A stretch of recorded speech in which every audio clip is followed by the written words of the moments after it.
l'histoire de ce film démarre dans le sud de l'île de la Réunion, dans une usine de fabrication de jus. Un balai de bouteilles en verre vient de démarrer sous nos yeux. Nous sommes à la CETA.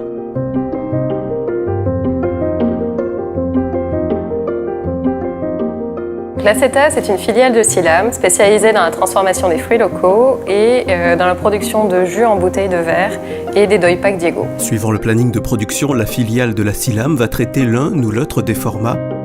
Ce jour-là, c'est du jus de Tangor qui est embouteillé.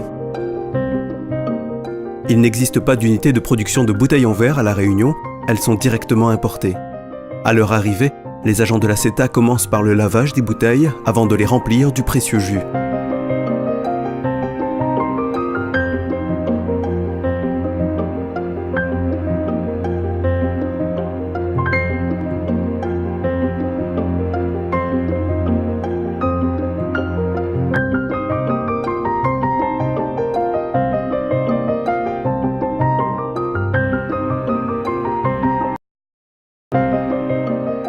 Alors qu'on observait la stérilisation des bouteilles de jus de Tangor, on aperçoit au loin Yolan, le nez dans une machine. Alors, moi, je suis technicien de maintenance.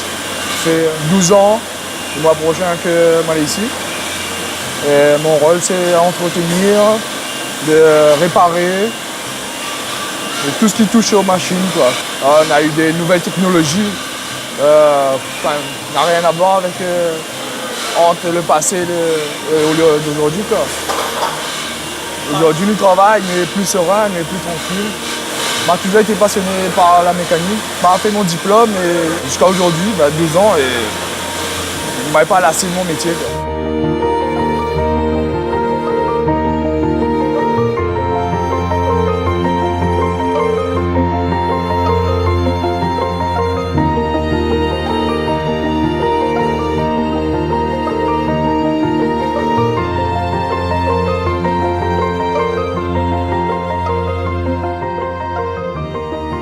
Pour veiller au bon fonctionnement des lignes de production, ce sont des pilotes qui opèrent sur des ordinateurs qui régulent l'évolution des bouteilles.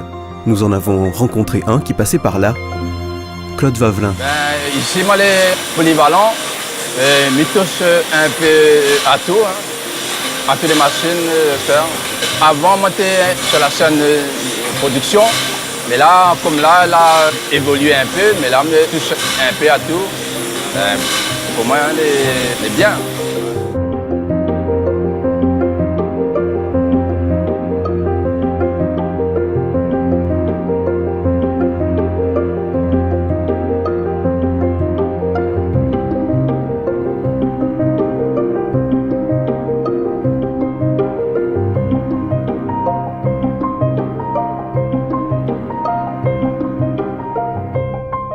Peu après, les jus de Tangor vont quitter les lignes de production pour laisser place à d'autres fruits locaux. Mais avant cette étape, la ligne de doypak va être lancée.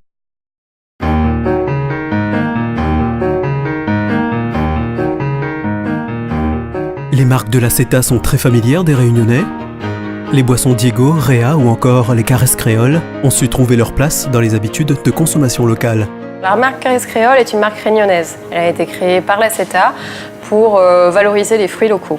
Donc en fait, on réceptionne ici nos goyaviers, on les presse nous-mêmes, on est très exigeant avec nos producteurs pour avoir une qualité de fruits vraiment bonne pour les jus. Donc pour avoir un bon jus, il faut avoir un bon fruit en fait. Le jour de ce tournage, au rez-de-chaussée, une camionnette s'approche de l'entrée de la CETA. C'est une livraison de Tangor à laquelle nous assistons. Comme vient de le rappeler la responsable d'exploitation de la CETA, l'usine entretient des relations privilégiées avec les exploitants agricoles de la Réunion. Nous sommes allés rencontrer l'un d'eux, Monsieur Fontaine, agriculteur à la Petite Île. Moi, je me suis installé sur cette exploitation depuis 1984. Donc au départ, j'ai fait de la canne et j'ai décidé il y a 25 ans de cela de mettre un verger de 3 hectares de Tangor sur mon exploitation. Ce produit avait du mal à rentrer dans les habitudes des gens parce que les consommateurs trouvaient ce produit-là excellent, mais le gros inconvénient, c'est qu'il était très difficile à éplucher. Et au fil des ans, on a fait la promotion du produit, on a fait goûter les gens, on a fait visiter les vergers, on a fait des essais aussi avec la société La CETA pour la transformation du jus. Il s'est avéré que ce produit, effectivement, était un jus d'excellente qualité. Au fil du temps, les gens ont dégusté, ils ont consommé, et ils sont demandés aujourd'hui de ce produit. Tangor, goyavier ou encore ananas, en fonction de la saison, des exploitants agricoles locaux approvisionnent la CETA, et c'est notamment Madi Dejean qui accueille les fruits frais. Il fait déjà 8 ans que je suis là. Après, il a travaillé ici, donc il m'a développé des connaissances. Il me plaît à moi de ce qu'il me fait. Donc, en plus, on a les fruits, on a le contact avec l'extérieur, c'est un plaisir. Jusqu'à la mi-2015, la gestion de fruits se faisait encore à la main, depuis le nettoyage jusqu'au tapis qui mène au pressage, en passant par les différents bains de rinçage. La manutention de la matière première était une tâche particulièrement physique. Mais ça, c'était avant. Depuis, la CETA a effectué des investissements qui changent profondément la manutention. On a investi dans une nouvelle ligne de production pour transformer principalement le goyavier local, le tangor, produit local, et l'ananas Victoria qui est très réputé et qui est très bon. Ce qui fait un peu la valeur de tous nos jus Caresse Créole. Les choses ont changé à la CETA. La manutention des fruits est plus aisée grâce à des chariots électriques. Ce sont de nouveaux box plus grands que les agents de la CETA convoient. Rencontre avec Patrick Larguier.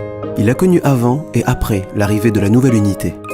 J'aime travailler dans les fruits. À Métropole, je travaillais déjà dans les fruits. Donc ça me plaît. Ça fait 3 ans que je fais ce travail pour les saisons de fruits. Il y a une bonne ambiance.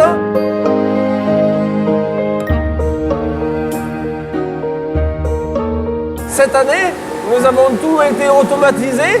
Avant, on réceptionnait donc nos tangors dans des caisses d'une vingtaine de kilos de plastique. On soulève des kilos, des centaines de kilos de moins par jour, même des milliers de kilos.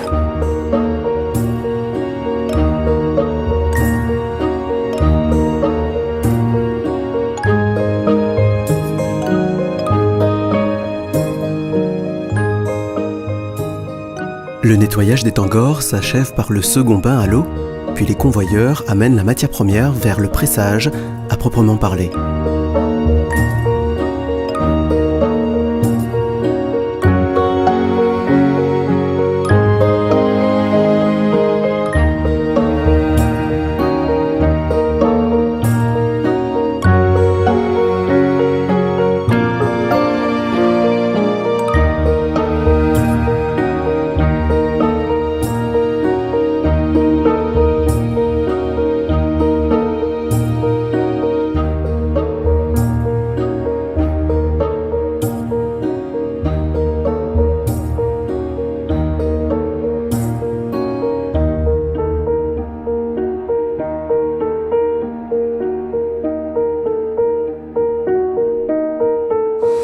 Moi, j'ai commencé ici en intérim, à la base en tant que cariste. M'a remplacé, le cariste était malade. Après, moi, j'ai eu la chance d'avoir le poste de pilote, que l'a libéré tout de suite derrière. Donc, moi, j'ai eu la formation pilote et en même temps la formation préparateur aussi, parce qu'il avait besoin d'un deuxième préparateur pour la personne qui partait en congé. En parlant de préparateur, c'est justement à la salle de préparation que nous a guidé Cédric Bénard, l'homologue de Madi Dejean, que nous avions rencontré un peu plus tôt. Il y a conduit le jus de tangor fraîchement pressé, et c'est au pied d'immenses citernes de préparation qu'il nous a parlé du lieu où l'on était, de son métier et de son amour pour son métier. La nuit dans la zone de préparation, c'est là que nous prépare le jus pour après mettre en bouteille. Oui, il plaît à moi mon travail. Donc, en plus, moi, j'ai amené à être sur différents postes. Il fait plusieurs choses, il ne fait pas tout le temps la même chose, donc c'est ça les bien. C'est qu'on ne reste pas dans l'habitude, comme dirait.